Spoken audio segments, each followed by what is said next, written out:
teman-teman saudaraku sekalian, Allah menyampaikan dalam hadis qudsinya, innama ana alladhi idza qultu li syai'in kun fayakun sa'aj'al man ahbabtuhu idza qala li syai'in kun fayakun. Aku adalah zat yang apabila menghendaki sesuatu hanya perlu berkata jadilah, maka jadilah sesuatu tersebut. Aku akan menjadikan hamba-hamba yang aku cintai apabila menghendaki sesuatu hanya perlu berkata jadilah, maka jadilah sesuatu tersebut. Kalau kamu dicinta, kamu akan diberi sesuai dengan yang kamu inginkan. Maka jalan pertama untuk membuka pintu rezekimu adalah dengan taat dan jauhi dosa. Insya Allah. Yang kedua, ibu-ibu sekalian saya muliakan, nih, kalau kamu kepengen wangi, kamu mesti deket sama orang yang tukang jual minyak wangi. Atau sekurangnya kamu mesti deket sama orang yang wangi-wangi, biar kamu bisa dikasih minyak wangi, kan gitu ya? Ya kan? Itu sesuatu yang niscaya teman-teman. Kalau kamu pengen pinter, kamu harus deketi orang yang pinter-pinter. Kalau kamu pengen solehah, kamu mesti deketi orang-orang yang solehah-solehah.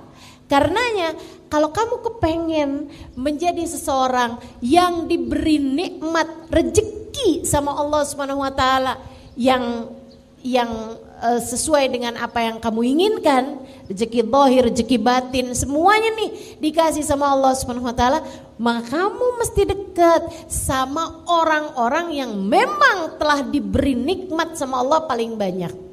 Siapa mereka? Allah sebutkan dalam Al-Qur'an.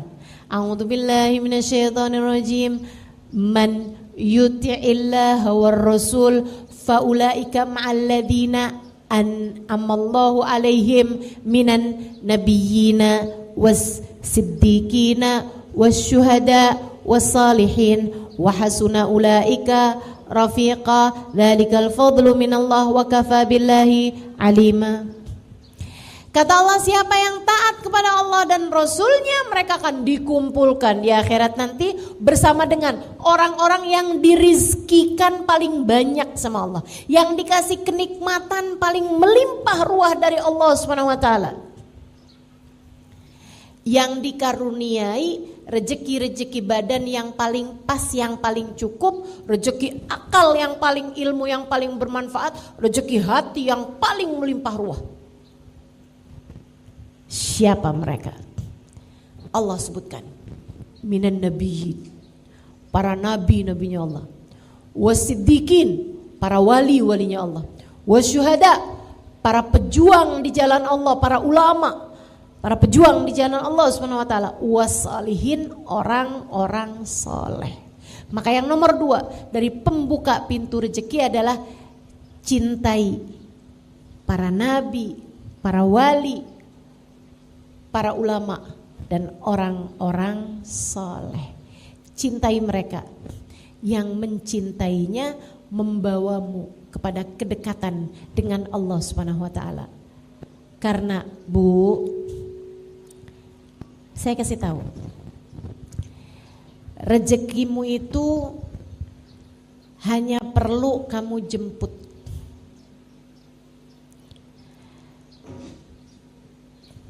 Kalaupun kamu tidak tahu rezekimu ada di mana, rezekimu tahu kamu ada di mana. Ia akan sampai kepadamu mau tak mau. Masalahnya di mana alamat rezeki? Sumber rezeki itu di mana? Sumber rezeki ada pada Allah Subhanahu wa taala yang telah menamakan dirinya Huwar Razzaq Dzul Quwwatil Matin. Dialah Allah satu-satunya sang pemberi rizki, dialah pemilik kekuatan tertinggi. kamu pengen rezekimu seperti yang kamu inginkan, maka dekatilah orang-orang yang memang telah dekat dengan Allah Subhanahu wa ta'ala. Cintai Nabi Muhammad. Cintai Nabi Muhammad.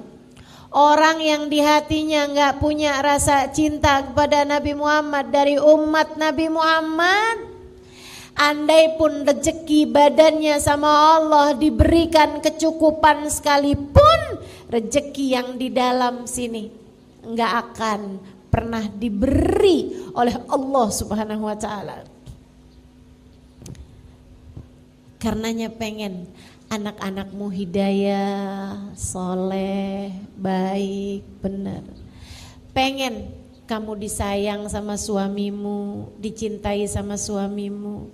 Suamimu cintanya sama yang halal-halal, kamu pun juga begitu. Kamu kepengen agar hatimu tidak diberi rasa cinta kepada yang tidak dihalalkan oleh Allah Subhanahu wa ta'ala bagimu. Cintai orang-orang yang dekat dengan Allah Subhanahu wa ta'ala.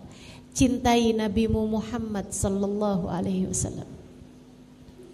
Orang kalau di hatinya ada cinta kepada Nabi Muhammad, Allah enggak bakalan tega ngasih dia kesusahan dalam hidup. Bu, ama orang yang sayang sama anak kamu misalnya orang kaya, orang mampu gitu ya, kamu punya uang banyak gitu kan, terus kamu pergi ke sekolah anak-anakmu atau anak-anakmu pulang bawa teman-temannya, terus kamu lihat di antara teman-temannya tuh ada anak-anak yang sayang banget sama anak kamu gitu, sayang banget sama anak kamu, dia berusaha untuk melakukan apapun yang dimauin sama anak kamu gitu, seneng banget dia. Ibu-ibu, saudariku sekalian yang saya muliakan, kalau kamu hari itu masak, kalau hari itu kamu beliin makanan buat mereka, kalau hari itu kamu nyenengin, ajak jalan-jalan, kira-kira nih di antara anak-anak temen-temennya anak-anak kamu itu, di antara temen-temennya anak kamu, siapa yang akan kamu ajak? Yang suka ngusilin anak kamu atau yang sayang sama anak kamu? Yang sayang sama anak kamu. Kenapa begitu? Ini ada anak nih usil nih, gak seneng sama anak kita, bahkan benci sama anak kita, gak bakalan kita ajak. Kalau yang seneng-seneng gak bakalan kita ajak, kan begitu? Oh, kita mau nyenengin anak kita ajakin temen-temennya yang sayang sama dia, yang cinta sama dia. Yang benci, sana, kamu bukan jatahnya nih. Yang ini nih menyenangkan banget sekali nih, bukan jatah kamu nih. Oh kamu, enggak, kamu suka ngusilin anak saya. Oh kamu, anak saya minta apaan kamu nggak kasih. Salah. Tapi yang sayang sama anak kita, yang suka ngasih sama anak kita, yang suka perhatian sama anak kita, yang cinta sama anak kita, kita ajakin, kita kasih makan yang enak, kita senengin anak-anak tersebut, anak kita. Kenapa begitu? Karena kita sayang sama anak kita, maka kita akan menyayangi siapapun yang sayang sama anak kita. Pun demikian dengan Allah Subhanahu wa ta'ala. Allah tidak pernah mencintai siapapun lebih daripada cintanya kepada Nabi Muhammad. Allah tidak pernah mencintai siapapun lebih daripada cintanya kepada Nabi Muhammad. Maka Allah akan menjaga, Allah akan melindungi, Allah akan memberi jalan terindah bagi hidup seseorang yang di hatinya terdapat cinta kepada Nabi besar Muhammad sallallahu alaihi wasallam. Maka kamu kalau ngerasa, kenapa ya suami saya kok gak sayang sama saya? Kenapa ya suami saya kok gak ada cinta-cintanya sama saya gitu? Kayak saya selalu aja dimarahin, saya selalu aja dikatain kasar misalnya gitu. Coba lihat hatimu, adakah di hatimu rasa cinta kepada Nabi Muhammad? Ustazah, kan suami saya yang gak sayang sama saya. Kenapa kok saya harus lihat di hati saya punya cinta apa enggak sama Nabi Muhammad? Karena Bu, hati suamimu berada dalam genggaman Allah yang tak pernah mencintai makhluk siapapun lebih daripada cintanya kepada Nabi Muhammad. Ketika Allah lihat di hatimu punya rasa cinta kepada Nabi Muhammad, Allah akan mencintaimu dan Allah akan menjadikan hati orang-orang yang berpengaruh padamu mencintaimu juga. Allah akan bikin gak hanya suamimu, akan tetapi mertuamu, iparmu, orang tuamu, saudara-saudaramu, anak-anakmu mencintaimu. Karena cinta di hatimu kepada kekasihnya Muhammad sallallahu alaihi wasallam. Saya kok nggak cinta ya Ustazah sama Nabi Muhammad. Saya nggak pernah ngerasa cinta, kan saya nggak pernah ketemu Ustazah. Ayo belajar lagi, belajar terus, belajar terus. Dengerin kajian-kajian dari orang-orang yang sudah punya rasa cinta kepada Nabi Muhammad. Dengerin kisah-kisah indah tentang Nabi Muhammad. Terus pelajarin. Belajar cinta, hatimu tuh diajarin biar mencintai yang semestinya dicinta. Nanti kalau udah ngerasain cintanya, nah kamu akan perhatikan anak-anak kamu mulai berubah. Kamu dirizkikan baktinya anak-anakmu padamu karena cintamu kepada kekasihnya Muhammad sallallahu alaihi wasallam. Mencintai Nabi, mencintai para sahabat Nabi, mencintai para ulama-ulama, mencintai guru-guru, mencintai orang-orang soleh, mencintai orang-orang soleh. Itu bawa kepada rizki yang bahkan bukan cuma rizki zahir, akan tapi rizki batin. Makanya teman-teman sekalian, ada hadis bunyinya begini nih, dengerin saya. Ini penting karena banyak terjadi nih. Katanya Nabi Muhammad alaihissalam, sayati zaman ala ummati yafirruna minal ulama faablahumullah thalath baliyat. Akan datang waktunya umatku mereka benci sama ulama, lari-lari menjauh dari ulama tersebut, nggak kepengen kenal, nggak kepengen deket, bahkan benci hatinya sama orang-orang yang membawa kedekatan kepada Allah Subhanahu wa taala, para pejuang di jalan Allah. Mereka punya hasut, punya rasa benci aja gitu. Allah, cuman pegang mic, itu tuh maksudnya tuh pengen dapat amplop tuh. Ulama semuanya dikatain aja gitu. Yang ini kurang begini, yang ini kurang begitu. Ada ulama miskin dibilang, emang mau kita belajar dari orang kayak begini? Di hidup aja dia udah miskin kayak begitu tuh. Masa mau deketin kita kepada Allah SWT? Ada ulama kaya tuh, duitnya dari apaan tuh? Dia jual agamanya, katanya gitu. Kamu maunya bisa cintanya sama ulama yang kayak gimana?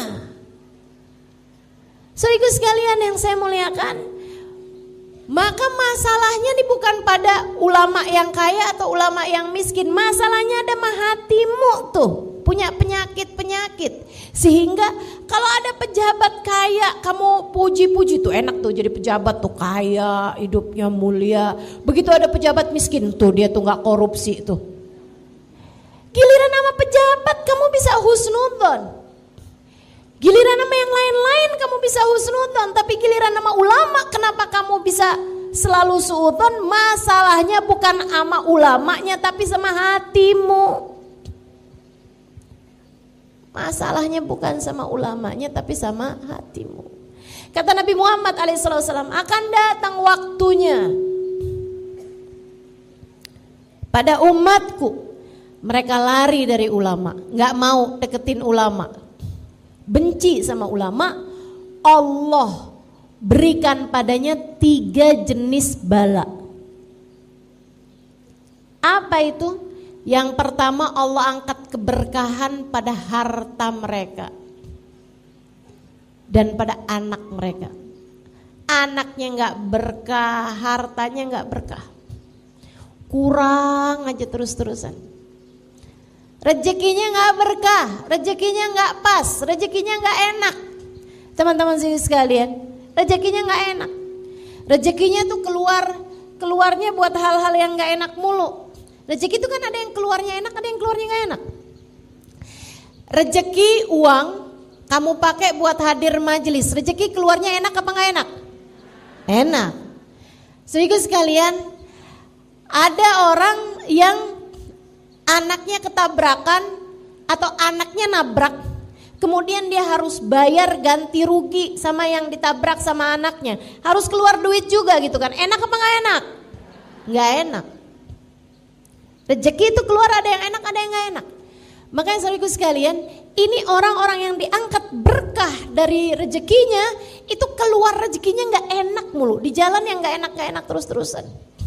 Naudzubillah min dzalik. Uangnya banyak tapi kepakainya nih buat bayar pengacara, buat urusan rebutan warisan. Ya Allah, nggak enak bener. Nggak enak bener. Bayar pengadilan untuk urusan tuntutan dari orang lain, cemaran nama baik lah, apalah segala macam.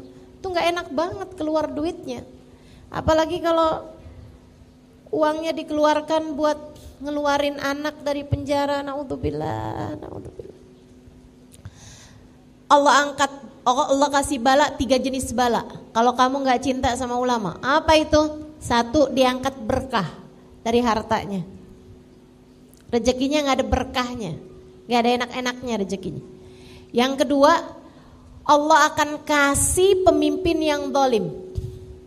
Pemimpin yang zalim itu nggak harus kepala negara atau kepala pemerintahan gitu, nggak harus. Tapi kalau dia perempuan punya suami yang zalim, kalau dia laki-laki gitu kan punya atasan tempat kerja yang zalim, yang nggak sayang sama dia, ada aja. Akhirnya hidupnya terjajah sama orang, teman-teman sekalian. Itu kalau nggak cinta sama ulama. Dan yang ketiga, ini yang paling menyeramkan, orang kalau nggak cinta sama ulama, kata Nabi Muhammad SAW, Allah angkat iman dari dalam hatinya sesaat sebelum dia mati, sehingga dia mati dengan tidak membawa iman. Dia mati bukan sebagai umatnya Nabi besar Muhammad sallallahu alaihi wa ala alihi wa sahbihi wasallam. Maka hal kedua yang harus kamu lakukan untuk membuka pintu rezekimu adalah cintai orang-orang saleh, cintai para ulama, cintai para wali-walinya Allah Subhanahu wa taala. Dengan kamu senang berziarah ke makam mereka yang meninggal dunia, dan kamu senang untuk mendatangi majelisnya para ulama-ulama yang masih hidup di atas muka bumi, dan cintain yang nomor satunya adalah baginda Nabi besar Muhammad sallallahu alaihi wa ala alihi wasallam. Yang